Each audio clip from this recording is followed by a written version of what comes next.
اب اس کے بعد آئیے جی الرجال پر. اب آئے ہیں جی الرجال. پہلے تو یہ بتا دوں کہ الرجال کون ہوتے ہیں، ان کا تھوڑا سا تعارف کروا دوں تاکہ یہ پتا چلے کہ پچھلے سیکوینس سے ہمارا کیا تعلق.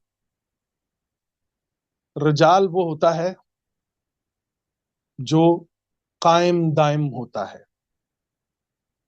جو وہ مرد ہوتا ہے جو ہواؤں کے اور طوفانوں کے رخ بدل کر رکھ دیتا ہے، وہ غیرت مند ہوتا ہے، وہ باکردار ہوتا ہے. یہ وہ انسان ہوتا ہے، یہ وہ مرد ہوتا ہے کہ جس کے سامنے ایک اجنبی عورت خود کو محفوظ محسوس کرتی ہے. یہ رجال ہوتا ہے. یہ وہ رجال ہوتا ہے کہ جو دوسروں کے گھروں میں جھانک کر دوسرے کی بہو بیٹی یا کسی پر نظر رکھنے کے بجائے اس کے کنستر پر نظر رکھتا ہے کہ اس کے گھر میں آٹا ہے کہ نہیں.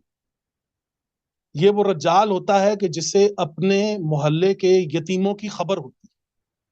یہ وہ رجال ہوتا ہے کہ جو جانتا ہے کہ میرے محلے میں کتنی بیٹیاں طلاق یافتہ ہیں، کتنی بیٹیاں ہیں جو اپنے گھر نہیں بسا سکی. یہ وہ رجال ہوتا ہے کہ جو وقت آنے پر اپنے وطن کی خاطر دوسرے لوگوں کی زندگیاں محفوظ کرنے کی خاطر اپنی جان دیتا ہے. یہ وہ رجال ہوتا ہے جو ڈیسیژن میکر ہوتا ہے. یہ وہ رجال ہوتا ہے کہ جو اللہ اور اللہ کے رسول کے ساتھ کنیکٹڈ ہوتا ہے. یہ صاحب تقوی ہوتا ہے، یہ صاحب احسان ہوتا ہے، یہ صاحب قوت ہوتا ہے، صاحب ثروت ہوتا ہے. یہ تمام تر کوالٹیز اس کے اندر آتی ہیں.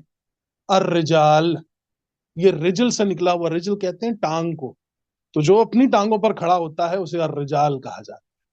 تو آپ کو جہاں پر ڈیسیژنز میکنگ دکھائی دے گی، جہاں پر آپ کو ڈیسیژنز دکھائی دیں گے، وہاں پر آپ کو رجال کا لفظ دکھائی دے گا. جہاں پر آپ کو ڈیسیژنز نظر آئیں